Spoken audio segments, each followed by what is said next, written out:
Hello दोस्तों, मैं आपके साथ सोनू सिंह। चलिए दोस्तों, आज पढ़ेंगे हिंदी और हिंदी के अंतर्गत पढ़ेंगे संधि। तो दोस्तों, मैंने संधि की एक वीडियो डाल दी है जिसमें दीर्घ संधि और गुण संधि के बारे में बताया गया है। तो आज वहाँ से आगे पढ़ेंगे दीर्घ संधि, गुण संधि, वृद्धि, यण और अयादि, इन तीनों के बारे में पढ़ेंगे आज। तो अगर आपको मेरी वीडियो अच्छी लगे तो लाइक करना, शेयर करना, सब्सक्राइब करना। और आप कोई भी एग्जाम दे रहे हो, जिस एग्जाम में भी हिंदी आती है दोस्तों, ये क्लास आपके लिए बहुत ही लाभदायक होगी। चलिए, तो ज्यादा बातें नहीं करती, सीधे मेन टॉपिक पे आती है। वृद्धि संधि। वृद्धि संधि किसे कहते हैं दोस्तों? दीर्घ और गुणवाचक में वृद्धि संधि। वृद्धि संधि में क्या होगा? यदि अ या आ के बाद छोटी ए या बड़ी ए आए तो दोनों को मिलाकर ए का मतलब होता है बड़ी ए हो जाती है।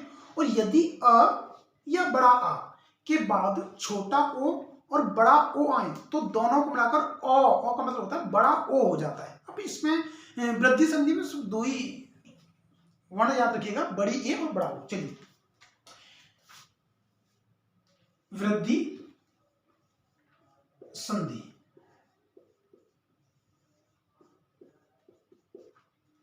यदि अ या आ के बाद छोटी ए कॉमा बड़ी ए, मतलब या तो छोटी ए आ जाए या बड़ी ए आ जाए, दोनों में से कोई भी एक आ जाए तो दोनों को मिलाकर, कोई भी दोनों है, दोनों को मिलाकर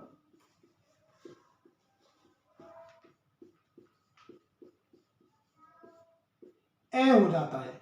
क्या हो जाता है? ए बोले तो बड़ी ए। ठीक है। और यदि अ या आ के बाद ओ या ओ आ जाए तो दोनों को मिलाकर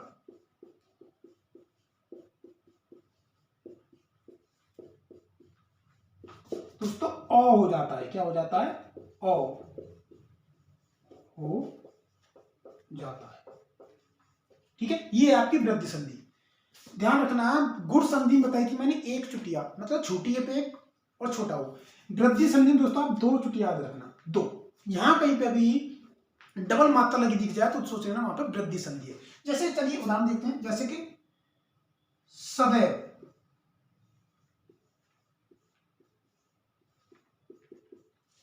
सदैव। तो देखिए दो मात्रा लगी हुई है,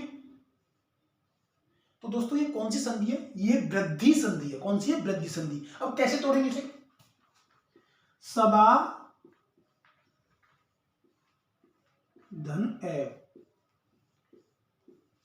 सदा धन एव। देखिए बड़ा आ है यहां पे प्लस के छोटी ए, बड़ा आ प्लस के छोटी ए मिलके क्या बनेगा? बड़ी ए, जो यहां पे ये बन चुकी है।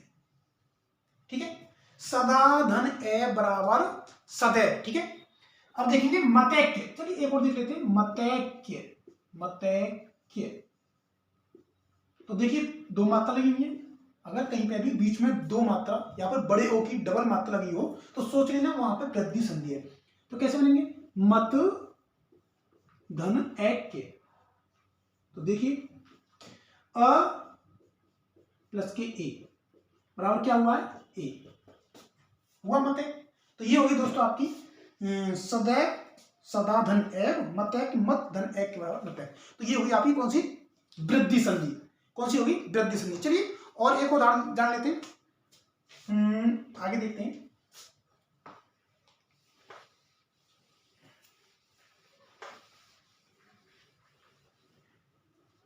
जैसे कि आपने पढ़ा होगा दंतोष्ठ। दंतोष्ठ देखिए दो मात्रा आएंगे, सोचना वृद्धि संधि है। कैसे करेंगे? दंत तब में आ छिपा हुआ है, यदि दोस्तों आ को निकालेंगे तो हलंत में आ जाएगा, अगर आ को हम अलग करेंगे तो हलंत में आ जाएगा। ठीक है, तो दंत प्लस के ओष्ठ, तो आ प्लस के ओ बन के क्या बन जाएगा, औ बन जाएगा, दंतोष्ठ। ठीक है, ये हो गया आपका दंतोष्ठ। चलिए और ये उदाहरण देख लेते हैं, महोसद, महोसद। तो देखिए दो मात्राएं हैं, तो दोस्तों ये हो गई आपकी वृद्धि संधि। कैसे करेंगे, महा धन के औषध,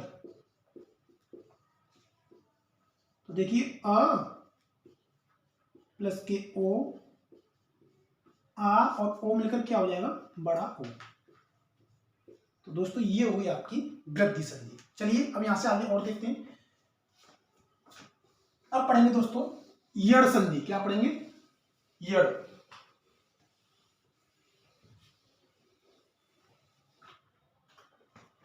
नंबर 4 में पढ़ेंगे यड़ संधि। अच्छा दोस्तों आप बताइएगा, अगर आपने मेरी वर्णमाला की वीडियो देखी है तो आप बताइए अर्धस्वर किसे कहते हैं, अर्धस्वर। आपके लिए क्वेश्चन है, कमेंट बॉक्स में जरूर दें आंसर इसका। ठीक है, यड़ संधि। अगर आपने वर्णमाला की मेरी वीडियो देखी होगी तो आप बता सकते हैं कि अर्धस्वर किन्हें कहते हैं। ठीक है, यड़ संधि किसे कहते हैं। तो यड़ संधि में क्या होता है, यदि ह्रस्व या दीर्घ आ ई उ, ह्रस्व या दीर्घ ई उ रे, सॉरी ह्रस्व या दीर्घ ई उ रे के बाद कोई भिन्न जाति का स्वर आए। देखिए मैं बताता हूं, यदि ह्रस्व या दीर्घ, अब ये ह्रस्व और दीर्घ क्या होते हैं मैं वर्णमाला की वीडियो में बता चुका हूं, आप एक बार वीडियो जरूर देख लें। मेरा चैनल है स्टडी विद सोनू सिंह, आप देख सकते हैं। ई उ रे, अब ये तीन वर्ण ध्यान रखना, यदि ह्रस्व या दीर्घ ई उ रे के बाद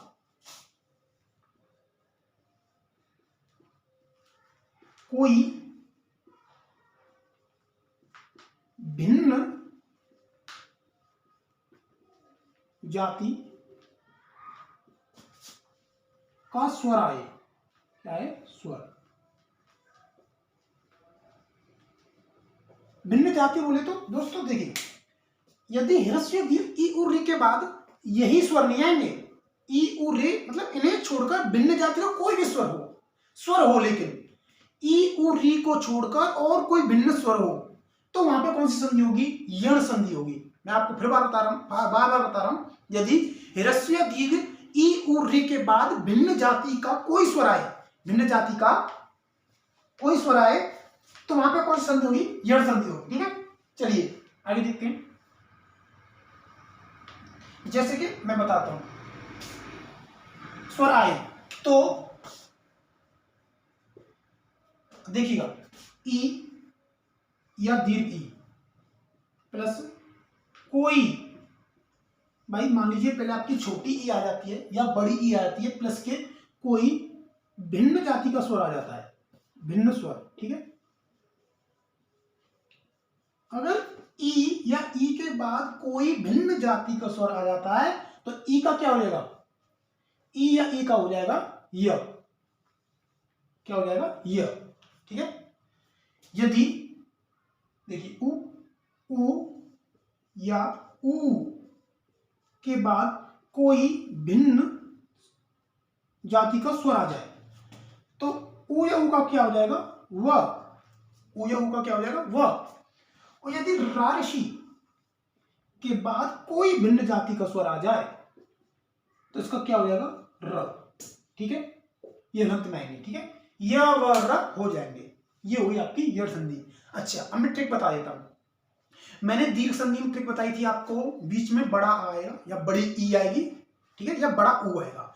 गुण संधि की ट्रिक बताई थी मैंने, एक एक चुटिया, मतलब रमेश सुरेश ये सब। ठीक है, एक एक चुटिया। तो वृद्धि संधि की ट्रिक बताई थी मैंने, दो दो चुटिया, मतलब दो दो मात्रा बोला जाता है। ठीक है, बीच में। ठीक है, सदैव मतैक के दंतोष ये सब वृद्धि संधि होंगी।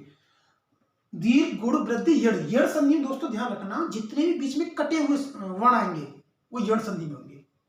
कैसे, कटे हुए वर्ण, तो वो सभी कैसे व्यंजन होंगे, कैसे वर्ण होंगे, कैसी संधि होगी, यड़ संधि होगी। ठीक है, चलिए जैसे कि उदाहरण जान लेते हैं।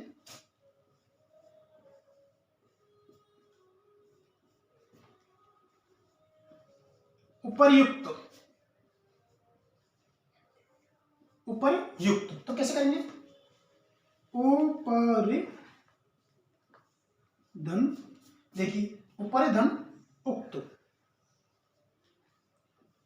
तो देखिए ई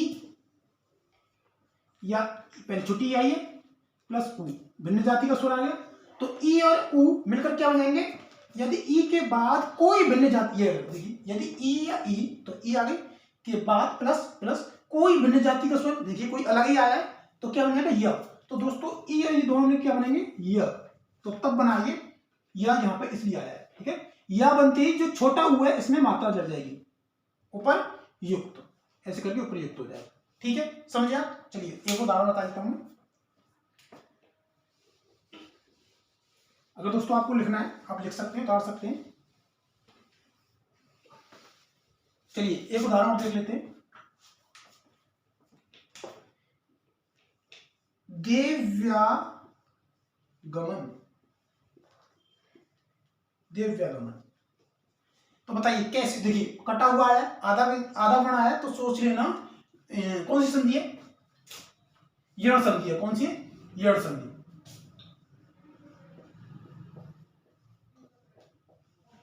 ठीक है, यण संधि है। तो देखिए इसका कैसे करेंगे, देवी, दिव्यागमन का देवी प्लस के आगमन, बोले तो मतलब बड़ी ई प्लस कोई भिन्न जाति का स्वर क्या हो जाएगा, ई या ई का क्या हो जाएगा, देखिए यहां पे ई या ई का यह हो जाएगा, क्या हो जाएगा यह। तो देखिए इसका कैसे उड़ेंगे, देवी प्लस के आगमन और दिव्यागमन, ठीक है, ये आपका यह आ गया यहाँ पे। ई या ई के बाद कोई भिन्न जाति का स्वर है तो क्या हो जाएगा, यह हो जाएगा, ठीक है। देवी प्लस के आगमन और दिव्यागमन। चलिए और देख लेते हैं दोस्तों, और देखते हैं एक उदाहरण और देख लेते हैं। अत्यधिक, अत्यधिक, तो देखिए कैसे तोड़ेंगे, अत्य धन अधिक, तो देखिए छोटी ई प्लस के कोई भिन्न जाति का स्वर, तो ई या कोई भिन्न जाति का स्वर मिलकर क्या बनाएंगे, य, क्या बनेगा य। तो कैसे बनाएगा, दोनों के योग से क्या बनेगा, य बनेगा, क्या बनेगा, हलंत वाली य। और जैसे ये या इसमें मिलेगा तो ये पूरा हो जाएगा, ठीक है। अत्य धन के अधिक बराबर अत्यधिक। तो दोस्तों ये हो गई आपकी यण संधि। कौन सी संधि हो गई, यण संधि।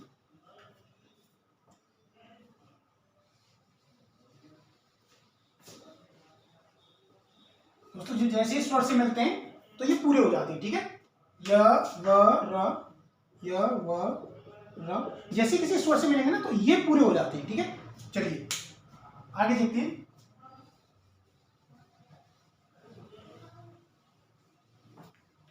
अब पढ़ेंगे दोस्तों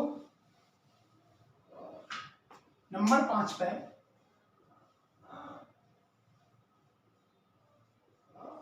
अयादी संधि।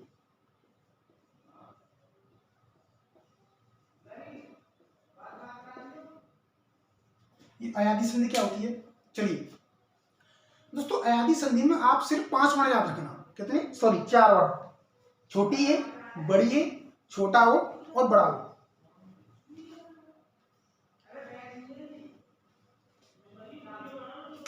यदि ए या बड़ी ए कोमा ओ या बड़ा ओ, मतलब यदि छोटी ए या बड़ी ए कोमा छोटा ओ या बड़ा ओ के बाद कोई भिन्न जाति का स्वर आए,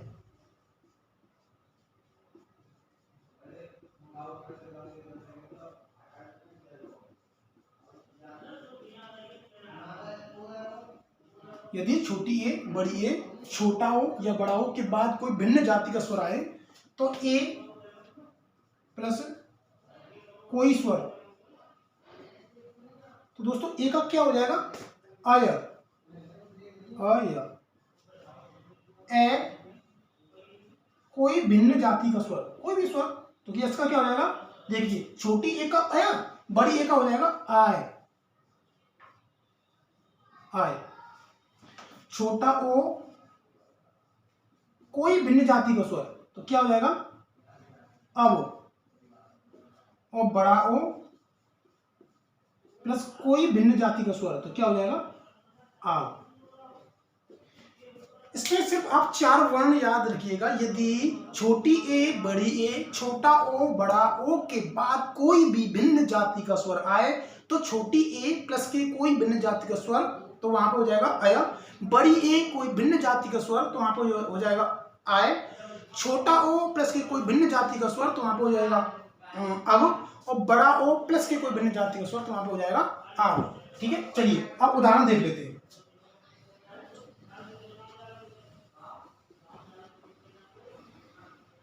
अच्छा देखिए दोस्तों, ध्यान से देखिएगा।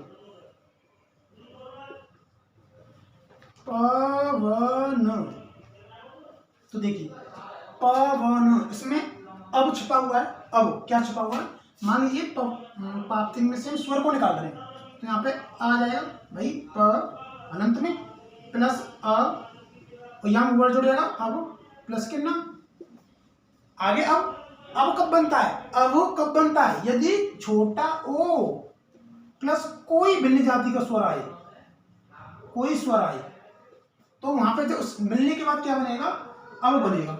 इसका मतलब क्या हुआ, इसका मतलब यहाँ पे छोटा ओ आना चाहिए, तो पवन की संधि हो जाएगी प मतलब छोटा ओ प्लस के अन।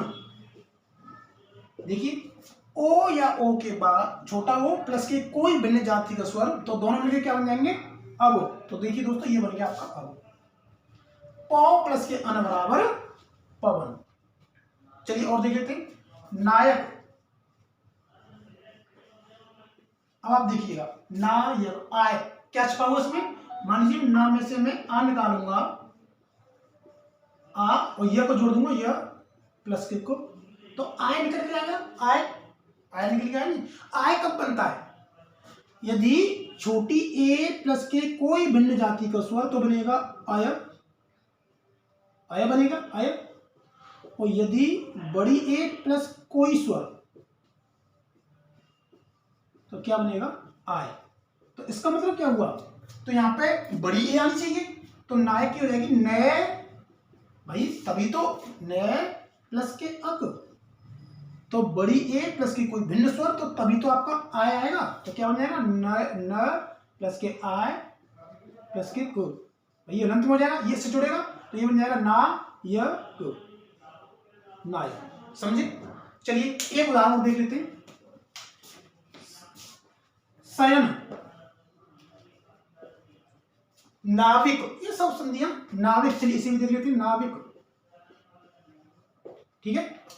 शयन, तो देखिए इसमें आय छपा हुआ है भाई, सामने से आप आ निकालेंगे और या में जोड़ेंगे प्लस ना, तो आय कब बनता है, मैंने अभी बताया था छोटी ए प्लस कोई भिन्न जाति का स्वर। इसका मतलब से पे छोटी ए की मात्रा लगेगी, से प्लस के अन भाई अन, ये आय की जब क्या आ जाएगा, से प्लस के अन छोटी ए प्लस कोई भिन्न जाति का स्वर, तो क्या आ जाएगा स आया, इसमें आ जुड़ेगा प्लस के आया प्लस के न, तो क्या हो जाएगा शयन। ये पूरा सा बन जाएगा, इससे आगे मिलके शयन। ठीक है। नाविक, इसको बता देता हूं। अब देखिए नाविक बड़ा आया है, मतलब आ किसमें होता है, बड़े ओ में, तो 9 प्लस के 1 भाई, बड़ा ओ प्लस के कोई भिन्न जाति का स्वर, तो बड़ा ओ कोई भिन्न जाति का स्वर आएगा, तो क्या बन जाएगा आब। क्या बनेगा आब, तो नाव, नाव प्लस के 1, तो ये बन जाएगा नाविक। दोस्तों ये थी आपकी दीर्घ संधि, गुण संधि, वृद्धि संधि, यड़ संधि, अयादि संधि। तो दोस्तों मैं स्वर संधि बिल्कुल आपके लिए खत्म करा दिया। तो अगर आपको कोई भी डाउट हो तो कमेंट बॉक्स में आप लिख के भेज सकते हैं, मैं अगली जो आपको व्यंजन संधि पढ़ाऊंगा उसमें बता दूंगा। तो आज के लिए इतना ही काफी है, फिर अगली वीडियो में आपसे मिलते हैं। ठीक है, जय हिंद, थैंक यू।